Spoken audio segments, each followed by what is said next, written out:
वंदे मातरम दोस्तों। पिछले video lecture में हम हमारी 7वीं कक्षा के जो व्याकरण का जो टॉपिक था संज्ञा, जिसके बारे में अध्ययन कर रहे थे। तो दोस्तों, ये पार्ट 1 में हमने संज्ञा क्या होता है, संज्ञा किसे कहते हैं, संज्ञा की परिभाषा, अर्थ या तो व्याख्या हमने समझी थी, उसके साथ उसके उदाहरण और संज्ञा के कुछ 5 भेद है दोस्तों, जब मैंने अगले वीडियो लेक्चर में बताया था। तो इन 5 भेदों में से जो पहला भेद है यानी कि पहला प्रकार है व्यक्तिवाचक संज्ञा और दूसरा प्रकार है जातिवाचक संज्ञा। अर्थात हमने संज्ञा के 2 प्रकार के बारे में या तो 2 भेद के बारे में अगले वीडियो लेक्चर में हमने अध्ययन कर लिया था। तो दोस्तों, आज के इस वीडियो लेक्चर में संज्ञा का जो तीसरा भेद या तो तीसरा प्रकार क्या है, तीसरे प्रकार का नाम क्या है, तो इसके बारे में यानी कि संज्ञा का तीसरा, चौथा और अंतिम जो 5वां प्रकार है उसके बारे में हम अध्ययन करेंगे। तो सबसे पहले हमारा जो तीसरा संज्ञा का प्रकार है जिसका नाम है भाववाचक संज्ञा। तो ये भाववाचक संज्ञा क्या होती है? नंबर 3,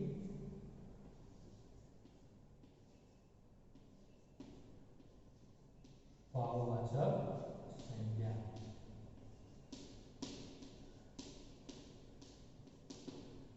तो सबसे पहले हम इसकी परिभाषा या तो इसके अर्थ के बारे में जानेंगे।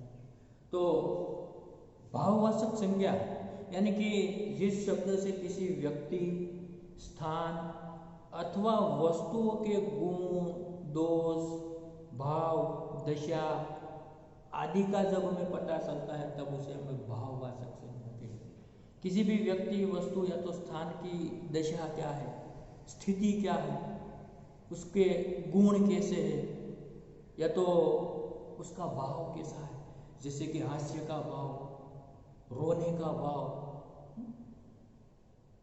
गुण की दृष्टि से देखें तो इसका गुण कैसा है, उसमें दोष कैसा है, इन सभी बातों का पता हमें भाव के द्वारा, जो हमारे हृदय की एक अनुभूति है दोस्तों।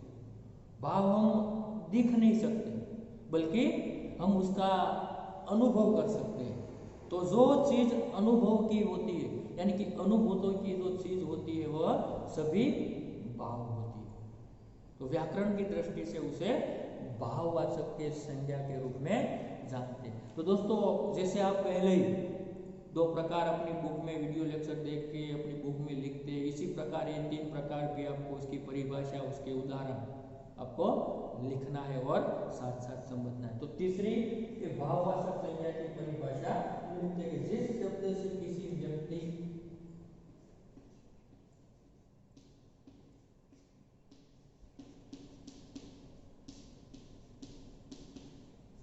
जिस शब्द से किसी व्यक्ति,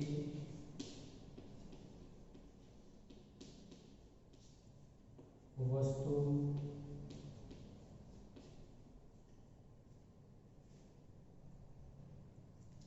व्यक्ति,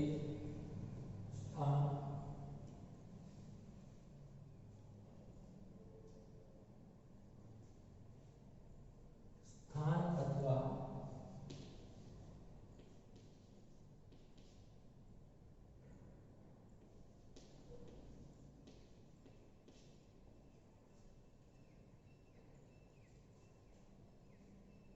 वस्तु के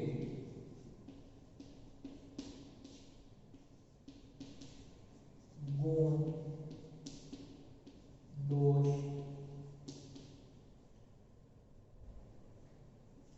भाव, दशा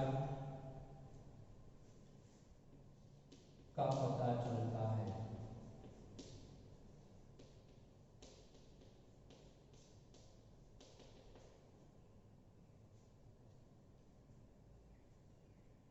उसे भाववाचक संज्ञा कहते उसे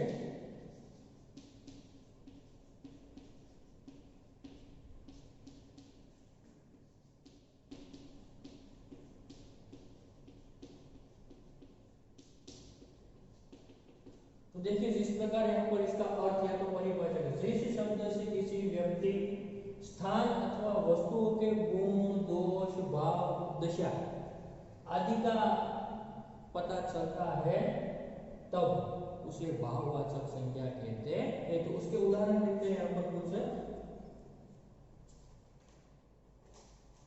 जैसे कि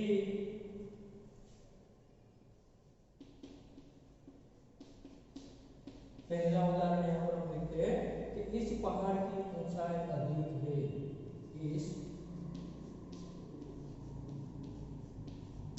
पहाड़ की ऊंचाई अधिक है। दूसरा उदाहरण यहाँ पर लेते हैं कि भाई हमारे व्यवहार में विनम्रता होनी चाहिए, हमारे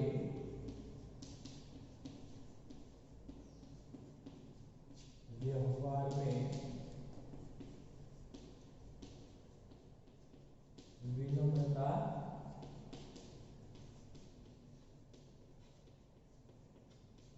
होनी चाहिए। और तीसरा उदाहरण लेते हैं कि क्षमा वीरों का आभूषण है, क्षमा वीरों का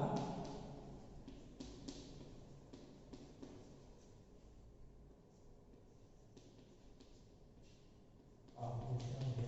तो दोस्तों यहाँ पर इन तीन उदाहरण से इस पहाड़ की ऊंचाई अधिक है, तो एक ऊंचाई शब्द है वह एक प्रकार की दिशा है, तो इसकी ऊंचाई, इसकी एक दशा का भाव यहाँ पर दर्शाता है। क्या दर्शाता है? दिशा का भाव।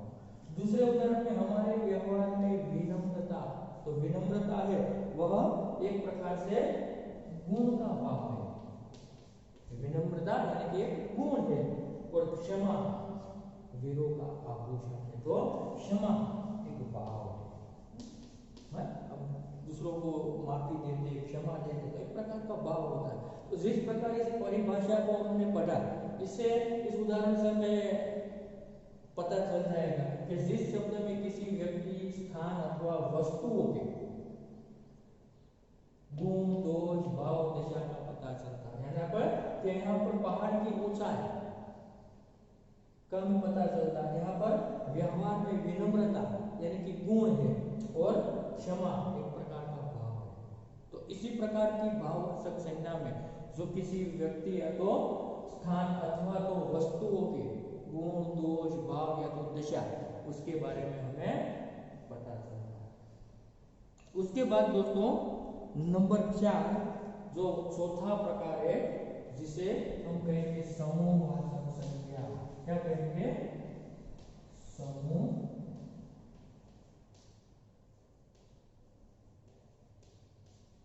समूहवाचक संज्ञा। पहले उसका यहाँ पर अर्थ या तो परिभाषा लिख ले, तो उसकी परिभाषा है जिस संज्ञा शब्दों से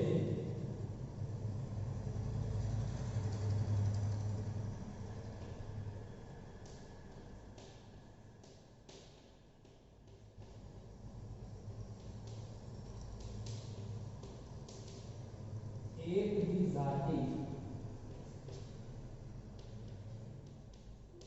जिस संज्ञा शब्दों से एक ही जाति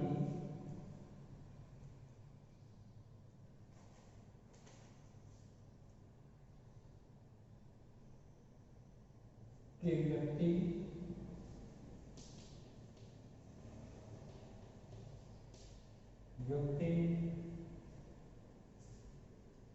या वस्तुओं के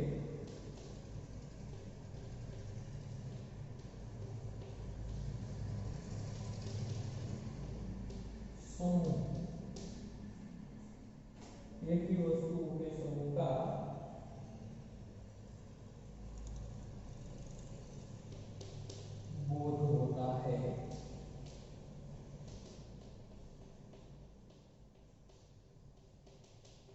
उसे समूहवाचक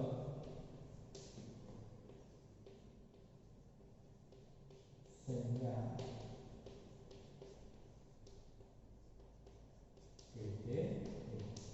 तो दोस्तों देखिए यहाँ पर कि जैसे उसका प्रकार का नाम है वैसे कि जिस संज्ञा शब्दों से, संज्ञा तो आपको पता है नाम, कि जिस संज्ञा शब्दों से एक ही जाति की के व्यक्ति या तो वस्तुओं के समूह, जिसमें एक व्यक्ति नहीं परंतु पूरा समूह होता है, पूरा झुंड होता है, तो समूह का जब हमें बोध होता है तब हम उसे समूहवाचक संज्ञा कहते हैं। यहाँ पर जैसे उदाहरण से हम ज्यादा विषय समझेंगे तो पहला उदाहरण यहाँ पर हम लेते हैं कि रेलवे स्टेशन पर लोगों की भीड़ रहती है। रेलवे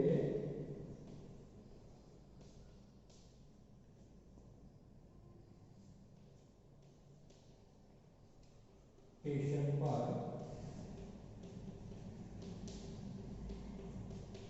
लोगों की भीड़ रहती है। दूसरा उदाहरण यहाँ पर हम लेते हैं, बच्चों की टोली होली खेलने निकली है। बच्चों की टोली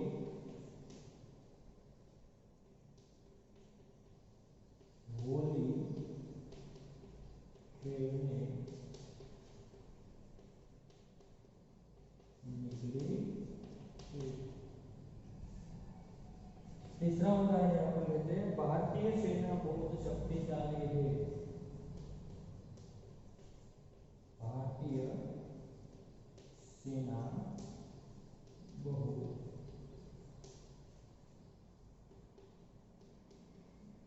शक्तिशाली।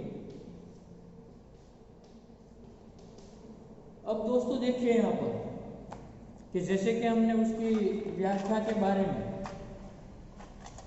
जाना है तो समझा, उसी तरह से यहाँ पर हम कि भाई जिस संज्ञा शब्दों के एक ही जाति के व्यक्ति या तो वस्तुओं के समूह का बोध होता है तब हम उसे समूहवाचक संज्ञा कहते हैं। तो यहाँ पर रेलवे स्टेशन के पर लोगों की भीड़, तो दोस्तों ये जो भीड़ शब्द है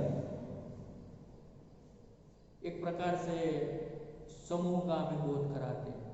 जहाँ पर रेलवे पर जो मुसाफर होते हैं, जो पैसेंजर होते हैं, उसकी भीड़ होती है, यानी कि ये भीड़ शब्द इस वाक्य में जो संज्ञा के नाम पर यहाँ पर वह वाक्य समूहवाचक संज्ञा कहलाएगी। बच्चों की टोली, तो यहाँ पर टोली, टोली में कोई एक व्यक्ति नहीं होती है, एक से ज्यादा व्यक्ति होती है तब वह टोली, तो एक समूह का हमें बोध होता है। उसके बाद भारतीय सेना बहुत शक्तिशाली, तो सेना शब्द एक प्रकार से हमें एक समूह का बोध कराता है। जैसे कि हम यहाँ कहेंगे कि भारतीय सैनिक बहुत शक्तिशाली है, तो सैनिक एक जाति के लिए हो जाएगा, तो सैनिक शब्द यहाँ पर आ जाएगा तो वह जातिवाचक संज्ञा कहलाएगी। लेकिन सेना, सेना शब्द में कई सैनिक होते हैं या तो कई सैनिकों के समूह होते हैं, इसलिए यहाँ पर इन शब्दों से कि भाई रेलवे स्टेशन पर लोगों की भीड़ रहती है, बच्चों की टोली होली खेलने निकली है, भारतीय सेना बहुत शक्तिशाली है, यानी कि क्रमशः भीड़, टोली या तो सेना एक प्रकार से हमें समूह का बोध कराता है, इसलिए ये समूहवाचक संज्ञा कहलाती है। तो आपको अच्छी तरह से दोस्तों पता चल जाएगा। तो ये था हमारा जो चौथा प्रकार। उसके बाद का जो पांचवा प्रकार है और अंतिम संज्ञा का जो प्रकार है जिसका नाम है द्रव्यवाचक संज्ञा। तो दोस्तों यहाँ पर एक पांचवा प्रकार हम समझते हैं कि भाई द्रव्यवाचक संज्ञा क्या होती है।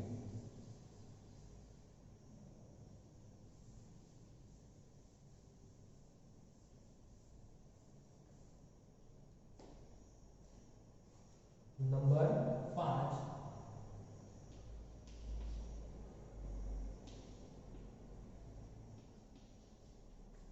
द्रव्यवाचक संज्ञा।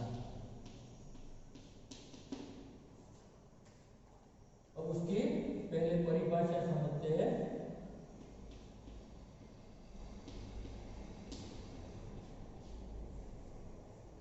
जो शब्द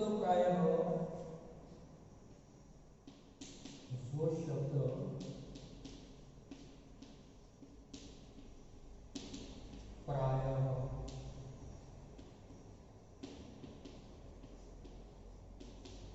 खाने पीने की चीजें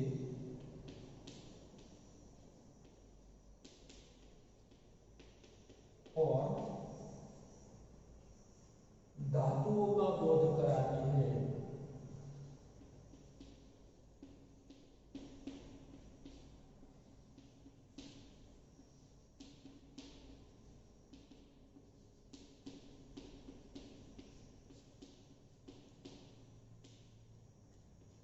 खाने पीने की चीजें तो धातुओं के का बोध कराती है, उसे द्रव्यवाचक संज्ञा कहते हैं।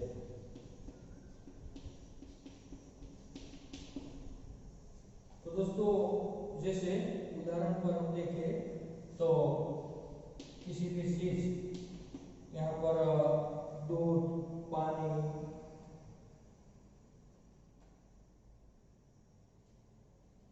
जैसे दूध, पानी, फिर पेट्रोल,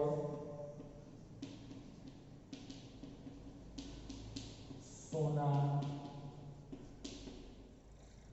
चांदी,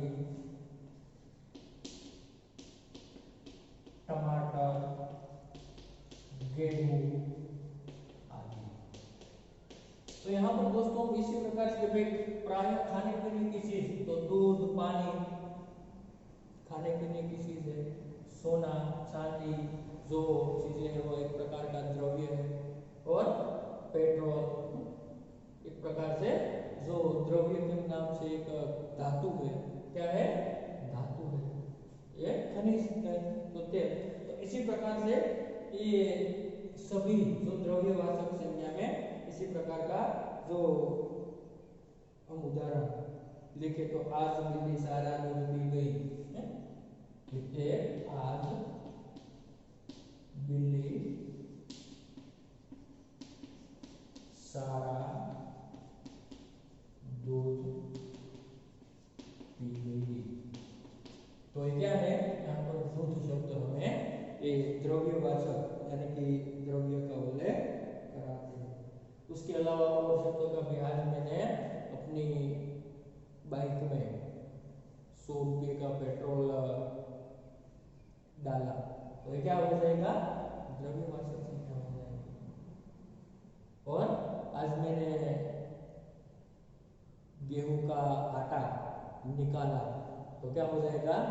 द्रव्यवाचक संज्ञा हो जाएगा। तो इसी प्रकार से हमें दोस्तों याद ये रखना है कि भाई द्रव्यवाचक संज्ञा में जो खाने पीने की चीज और धातुओं का बोध, तो यहाँ पर दूध, पानी, टमाटर, गेहूं आदि हमें खाने पीने की वस्तु का बोध कराना है। साथ ही सोना एक प्रकार से धातु का बोध कराना है। तो इसी प्रकार से दोस्तों यहाँ पर संज्ञा के कुल 5 प्रकार, जैसे कि हमने पहले सीखा व्यक्तिवाचक संज्ञा, जातिवाचक संज्ञा, भाववाचक संज्ञा, समूहवाचक संज्ञा, और अंतिम ये जो है 5वीं है वह द्रव्यवाचक संज्ञा। तो इसी प्रकार से हम यहाँ पर जो हमारा पहला जो व्याकरण का संज्ञा का एकदम सरल और इजी जो टॉपिक था व्याकरण का जो संज्ञा और उसके भेद या तो प्रकार, उसके बारे में हमने यहाँ पर अध्ययन किया। तो दोस्तों आज के वीडियो लेक्चर में यहाँ पर ये संज्ञा का जो पहला टॉपिक है यानी कि व्याकरण का ये टॉपिक हम यहाँ पर खत्म करते हैं, पूर्ण करते हैं। और अब अगले वीडियो में हम नए टॉपिक के साथ फिर मिलेंगे। तब तक के लिए